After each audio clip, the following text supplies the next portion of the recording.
Bonjour à tous, c'est Charles Sierra. Donc aujourd'hui, suite à la dernière vidéo police, justice, nous allons continuer et je vais vous parler de façon succincte pour l'oral. Je rappelle que ça dure 20 minutes et qu'il n'y aura pas 20 minutes de questions sur la police nationale ou sur la gendarmerie nationale. Donc rapidement, là, on va voir les deux institutions, sachant que nous travaillons beaucoup avec les deux institutions en tant que policier municipal, forcément. Hein. Police nationale, gendarmerie nationale, c'est la force de police de l'État, et pas les forces. C'est la force. Donc, pourquoi? Parce que les deux, depuis maintenant quelques années, avant ce n'était pas le cas au niveau des gendarmes, dépendent du ministère de l'Intérieur. Donc il y a eu une réforme de fait il y a 15-20 ans à peu près, de façon à ce que les gendarmes répondent au niveau d'une organisation logique et nationale, au niveau du ministère de l'Intérieur, quand ils ont des missions au niveau du ministère de l'Intérieur.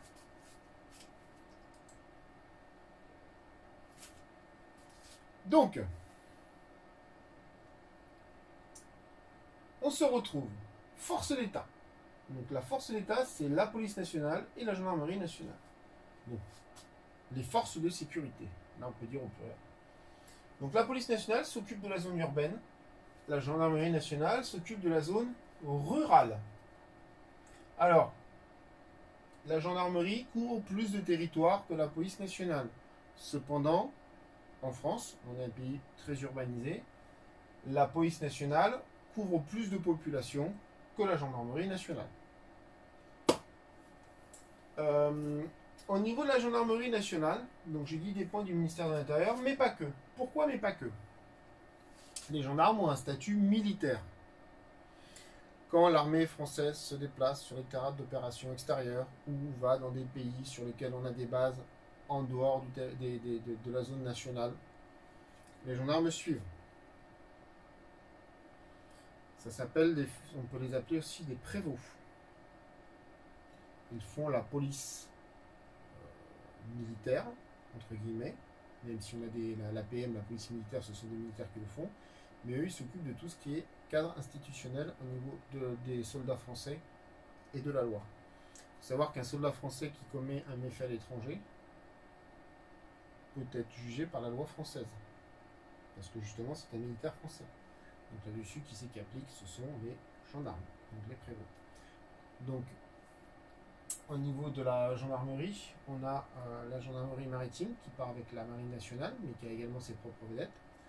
On a la gendarmerie de l'air qui suit l'armée de l'air.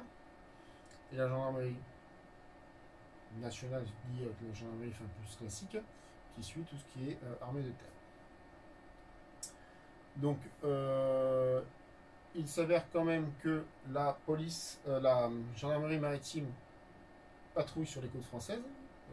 Moi je suis dans l'Hérault, donc nous, la gendarmerie maritime est basée sur 7. Ils vont de Perpignan jusqu'à quasiment Marseille au niveau de la zone de couverture. On a également les gendarmes de l'air, qui sont sur les aéroports au niveau national, mais également au niveau de la police, on a la PAF, la police de l'air et des frontières, qui elle, on peut la retrouver au niveau des zones frontalières, au niveau des douanes, en plus des douaniers, mais également au niveau des aéroports par rapport au flux d'étrangers qu'on a chez nous, donc au niveau des sans-papiers, etc. Et du travail illicite au niveau des étrangers.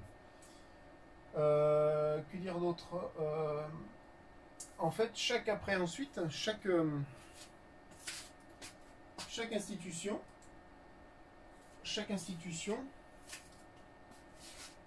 au niveau de la police judiciaire, dépend de la justice, comme je vous l'ai dit sur la précédente vidéo. Ensuite, chaque institution, de façon différente, on retrouve les mêmes process, les mêmes équipes enfin, pas les mêmes équipes de fonctionnement, mais les mêmes groupes de fonctionnement. C'est-à-dire qu'au niveau pour faire du maintien de l'ordre, la police nationale a des compagnies républicaines de sécurité. La gendarmerie nationale a les escadrons mobiles de gendarmes. à part la couleur des tenues qui changent, quasiment les tenues sont les mêmes. Bon, les gendarmes ont des petits chars légers de maintien de l'ordre. Ce qu'on n'aime pas les CRS. Après, on peut voir les groupes d'intervention spécialisés. Donc, tout le monde a entendu parler du GIGN. Tout le monde a entendu parler du RAID. On les met côte à côte. Hormis le logo, le savoir-faire et les équipes se valent. Et souvent, maintenant, de plus en plus, ils travaillent ensemble. Tout comme si on regarde sur certains dispositifs, on a des CRS et des gendarmes mobiles côte à côte au niveau des émeutiers. Au niveau des groupes de recherche, c'est pareil. Alors, on va avoir au niveau judiciaire, par exemple, on a des sections de recherche au niveau de la police judiciaire. On a également des sections de recherche au niveau des gendarmes, au niveau du département. Donc, ça se ressemble énormément, mais ça n'a pas la même couleur. C'est toujours pareil. La grosse différence au niveau de la gendarmerie et de la police nationale, au niveau d'une brigade territoriale et d'un commissariat, au niveau d'une brigade territoriale, le gendarme, il faut qu'il sache tout faire. Il fait de la patrouille de jour, de la patrouille de nuit, il fait du point fixe routier, il va faire des constatations sur les cambriolages, il va interpeller, il va faire des gardes à vue, il va prendre des plaintes, il va faire des auditions, il fait tout. Au niveau d'une brigade territoriale. Au niveau d'un commissariat, c'est un petit peu différent. Vous allez avoir les patrouilles de police secours, des patrouilles de police de proximité, des brigades anticriminalité, des BAC, si c'est assez gros, brigade de stup, brigade des mœurs, etc. Et tout ça, selon comment ça fonctionne, qu'on attrape quelqu'un, on l'amène par exemple au car. Et le car va traiter, qui va renvoyer les dossiers après dans certains bureaux. Donc l'officier de car, lui, va traiter le tout venant, un peu comme les urgences, et qui va renvoyer dans l'hôpital, en fait, au niveau d'un commissariat, au niveau des spécialités. Voilà la grosse différence au niveau des brigades et des brigades territoriales, gendarmerie territoriale et au niveau des commissariats.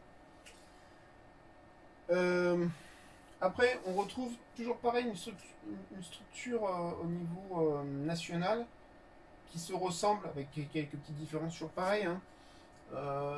Vous allez avoir les zones de défense.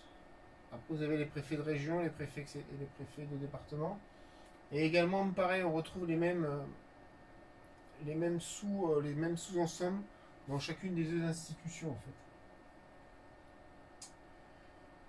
Les deux institutions emploient des réservistes. Au niveau de la police nationale, ce sont des retraités de la police nationale, des jeunes retraités. Au niveau de la gendarmerie, il y a aussi également des jeunes, là, c'est pas des retraités, enfin ils prennent leur retraite, mais ce sont des jeunes pensionnés. Mais également, tout à chacun qui s'inscrit et qui peut, selon certaines conditions d'âge, etc., peut devenir gendarme de réserve. Voilà, donc ça, c'est à savoir au niveau du mode de fonctionnement. Ensuite, quelques chiffres. Les chiffres, c'est simple. Hein. On a 150 000 policiers et 99 000 gendarmes, sans compter les réservistes. Donc les 150 000 policiers gèrent plus de population et les 99 000 gendarmes gèrent plus de territoire. Comme dirait l'autre, choisis ton camp camarade. Voilà au niveau du fonctionnement police-gendarmerie. Dans les grandes lignes, comme je vous l'ai dit, c'est pour l'oral. On va vous poser une ou deux questions dessus maximum. Il faut savoir que qu'on soit policiers municipaux en zone gendarmerie ou en zone police nationale, nous sommes tous interdépendants. Les gendarmes sont dépendants sous certaines conditions des policiers municipaux parce qu'on est énormément sur le terrain. Les policiers nationaux, pareil. Il arrive qu'on se donne des renforts mutuels sur certaines interventions. Quoi qu'il en soit, nous, policiers municipaux, nous n'avons pas d'officier de police judiciaire pour les conduites à tenir. Donc qu'est-ce qu'on fait? On demande un autre officier de police judiciaire totalement compétent, qui peut être soit un gendarme, soit un policier national. Voilà. Après, comme je l'ai dit, ça dépend de la taille des villes, ça dépend de pas mal de choses. Le tout, c'est de travailler en bonne intelligence et d'essayer d'être le plus complémentaire possible au niveau des deux institutions. J'ai connu les deux. Il y a des avantages et des inconvénients des deux côtés. Il ne faut pas chercher à dire c'est mieux là, c'est mieux là, non. C'est avantages et inconvénients similaires des deux côtés. Voilà, donc j'espère que cette vidéo vous a plu, j'espère qu'elle vous a été utile. N'hésitez pas à aller sur le site de la Gendarmerie nationale, sur le site de la police nationale, pardon, ou sur le site du ministère de l'Intérieur pour avoir un peu plus de renseignements. Sur tous les services spécialisés, sur les grandes différences entre la PAF et la police urbaine, entre la gendarmerie maritime et la gendarmerie de l'air, entre au niveau de la gendarmerie nationale, au niveau des brigades territoriales, au niveau des groupes d'intervention. Gendarmerie, il y a des parachutistes, il y a des pilotes d'avion, il y a des pilotes d'hélicoptères. Il y a tout ça en gendarmerie aussi. Donc je ne vais pas là refaire une vidéo que sur là-dessus, que sur les gendarmes ou que sur la police nationale, parce que quoi qu'il en soit, ce ne sont pas des questions qu'on va vous poser au niveau de l'oral. Au niveau de l'oral, on va vous demander qui est le Premier ministre, par exemple, le nom du président on le sait, qui est le ministre de l'Intérieur, le ministre des collectivités territoriales, par exemple, ce petit détail, et après, au niveau du département, qui fait quoi? C'est ça qu'on peut vous demander. Donc n'hésitez pas à aller vous poser des questions. Si ce que je vous ai dit vous amène à des questions, et bien la recherche personnelle, c'est ce qu'il y a de mieux pour retenir. Donc rejoignez-nous sur Facebook au niveau du forum prépa concours police municipale dont